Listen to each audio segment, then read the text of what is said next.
वक्त amendment bill 2025 पर हम अपनी विचार प्रकट करने के लिए खड़े हैं। सुबह से बहुत अच्छे भाषण भी सुन रहे हैं। मेरे मित्र रिजिजू जी ने बहुत कुछ कहा।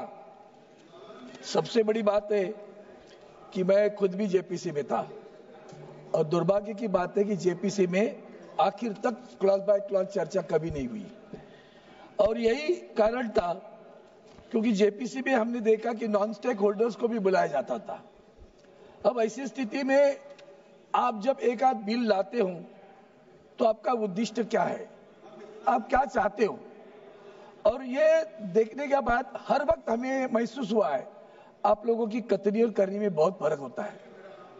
आपको जो बिल लाने में किसी को न्याय देने की प्रक्रिया नहीं है आपके मन में। आप अगर हिंदुत्व की आज हमारे राज्य के मुख्यमंत्री ने ललकारा है कि शिवसेना और उद्धव बाला साहब ठाकरे पार्टी क्या बोलने वाली है, हिंदुत्व के साथ खड़ी रहेगी क्या, आप हमें हिंदुत्व सिखाने वाले हैं।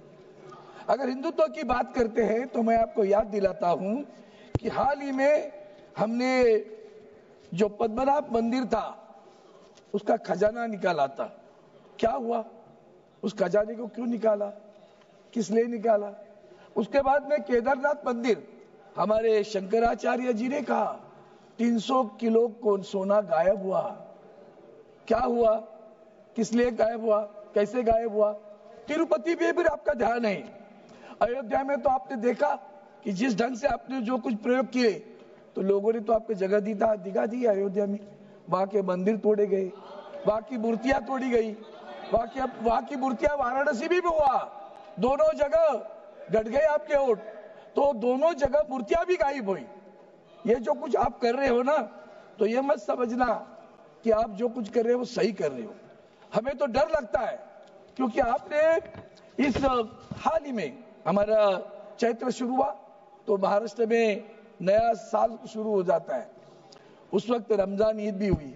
हमने देखा सौगते मोदी चल रहा है। आज सौगते बिल आ गया, वक्त बिल आ गया, ये सौगते मोदी चल रहा है। तब मुझे याद आई कैसे भूल जाते हो आप कि हमारे इसी सरकार के आदरणीय प्रधानमंत्री जी हमारे, उन्होंने कहा था मंगलसूत्र छीना जाएगा। हमारे यूपी के मुख्यमंत्री जी ने कहा था बटेंगे तो कटेंगे। कौन बांटने वाला था, कौन काटने वाला था। आपको उनके बारे में प्यार आया। आज ये प्यार देख के हम भी अचरज हो गया। वाह, मुझे लगता है बिहार के चुनाव नजर आ रहे हैं। देख रहा था मेरे मित्रों के, पुराने मित्रों के भाषण, तो बिहार के चुनाव नजर में आ रहे हैं। सर, अब आपके न भूलना, ये देश के आजादी के लिए जिन्होंने कुछ भी नहीं किया ना, उनका भाग्य है कि आज सरकार चला रहे। देश के आजादी के लिए मुसलमानों ने भी अपनी जान न्यौछावर की है। मुसलमान भी अंडमान में रहे हैं, लेकिन न्याय की बात हो, जो गलत है वो गलत है। अगर बिल में भी जो गलत है हम उसका समर्थन नहीं करेंगे। मैं तो मांग करता हूं कि जो गलत है उसको सीधा करो, लेकिन आप लोगों ने जो किया वो इस तरह का है कि जैसे कि आपने वहां जो बोर्ड बनेगा, तो बोर्ड के बारे में सब लोग बोल रहे थे। सबसे पहली बात ऐसी है मैडम चेयरमैन कि बोर्ड चुनाव होकर आता था, अब आप नॉमिनेशन करने जा रहे हो, वही तो जनतंत्र का मार खा रहा है। जब नॉमिनेशन करना है मतलब सरकार को जो चाहे उसको रख देगी, बाकी तो अधिकारी है उसके ऊपर, वो भी आएंगे, वो तो सरकारी अधिकारी रहेंगे। बोर्ड पे उल्टा ऐसा होने वाला है कि बोर्ड में हमारे मुस्लिम जो बांधव भगिनी जो वहां होगी वो माइनॉरिटी में होगी। महिलाओं की बात करते हो, महिलाओं को तो आरक्षण 1995 एक्ट में है, नया नहीं किया आपने, ढोल मत बजाओ उसका, वो पहले से है, उसका हम समर्थन करते हैं। लेकिन जो दो लोग गैर मुस्लिम आप चाहते हो, हमारे मन में शंका है कि क्या आपने सही दिल से लाया है, जबकि आपको मालूम है कि बोर्ड पहले चुनाव चल जाता था, आप नॉमिनेट कर रहे हो, और नॉमिनेट करने के बाद में आप क्या करने वाले हो, तो दो गैर मुस्लिम होंगे। मैं आपको विनती करता हूं, पहले तो शांति से सोच लो क्या कर रहे हो। आप एक तरफ कह रहे हो कॉमन सिविल की कोड की बात करते हो, और जब दूसरी तरफ यहां दो मुस्लिम गैर मुस्लिम हमारे वक्फ बोर्ड पे ला रहे हो। मुझे डर लगता है कि हमारे हिंदुओं के मंदिरों में भी कल गैर हिंदू अगर लाना चाहोगे, उन्होंने अभी उदाहरण बताया मंदिर का, याद रखना शिवसेना उसके खिलाफ खड़ी रहेगी। अगर हमारे मंदिर में कभी आपने सोचा भी कि किसी गैर हिंदू को उस मंदिर के बोर्ड पे लाने की कोशिश भी करोगे तो याद रखना हम उसे विरोध करेंगे, क्योंकि ये जो चल रहा है वो आगे चलकर क्रिश्चियनों पे हो सकता है, आगे चलकर जैन देरासर पे हो सकता है, आगे चलकर सिख धर्मों के गुरुद्वारा पे हो सकता है। क्यों कर रहे हो आप? क्या आपका उद्देश्य है? क्या आपका हेतु है? क्यों चाहिए आपको गैर? ये धार्मिक नहीं है। रिलीजियस एंड पायस जो कहा जाता है, डोनेशन दिया जाता है वक्त के लिए, for what purpose? It is a religious and pious. You are showing it is a government functioning. कैसे हो सकता है गवर्नमेंट का? वो धार्मिक है और धार्मिकता के लिए दिया जाता है। ऐसी स्थिति में आप कहते हो कि उसके धार्मिकता नहीं है।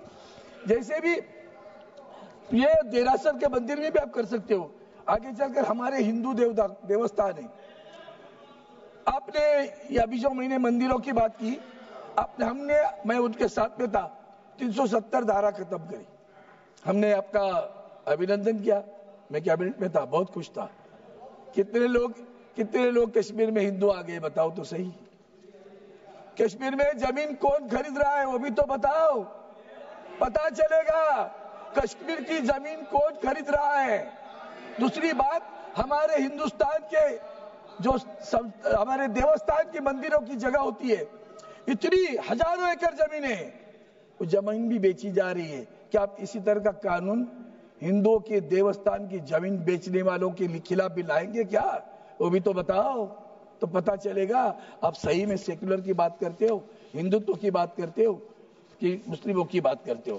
सर, आपके मैनिफेस्टो में क्या था?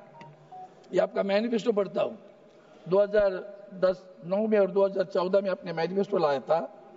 उस मैनिफेस्टो में आपने लिखा था, the BJP will examine the recommendations of the joint parliamentary committee regarding Waqf properties headed by Shri K. Rahman Khan, 2014, Deputy Chairman Rajya Sabha, and would, in consultation with Muslim religious leaders,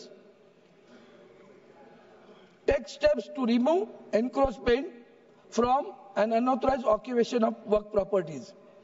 Further, you have said the ASI will be provided with appropriate resources for the maintenance of all national heritage sites and prevent their vandalization in any form. Today, your own people are vandalizing. In Maharashtra, they are vandalizing. Ask the ASI what is happening at Aurangzeb, what is happening at Sambhajinagar. You will come to know. And therefore, ये जो manifesto है उसके ऊपर भी हमने आपके सामने कहा है। दूसरी बात, कलेक्टर की बात आपने थोड़ा सा इंप्रूवमेंट किया, लेकिन क्या किया? फिर भी दोबारा वही किया। आपने सुबह एक अच्छी बात की कि प्रोस्पेक्टिव करेंगे, उस पे तो नहीं है।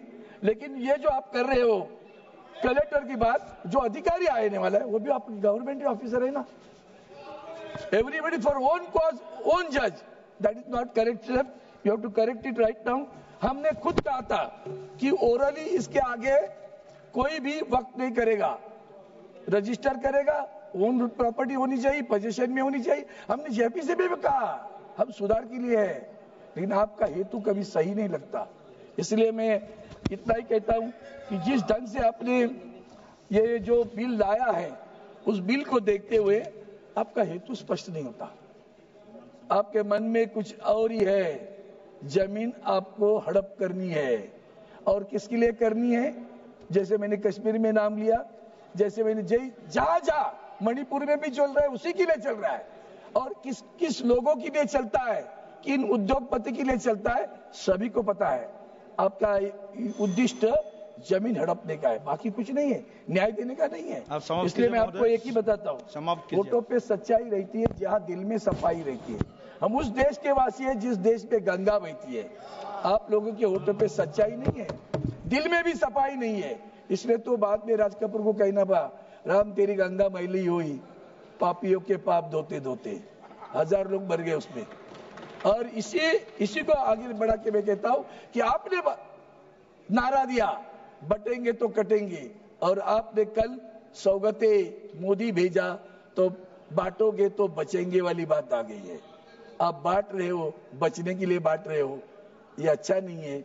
आप अंदर मन से पूछो कि सही में आपको किसी का भला करना है कि नहीं करना है।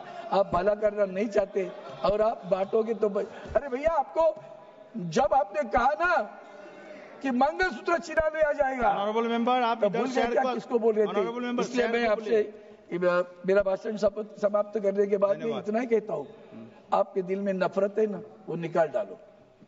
We need harmony not the hatred, we need harmony not the hatred. अगर हार्मनी चाहते हो तो बिल फिर अंतर्मुख होकर सोचो कि क्या हम सही में मुस्लिम समाज को न्याय देने के लिए। धन्यवाद सभापति।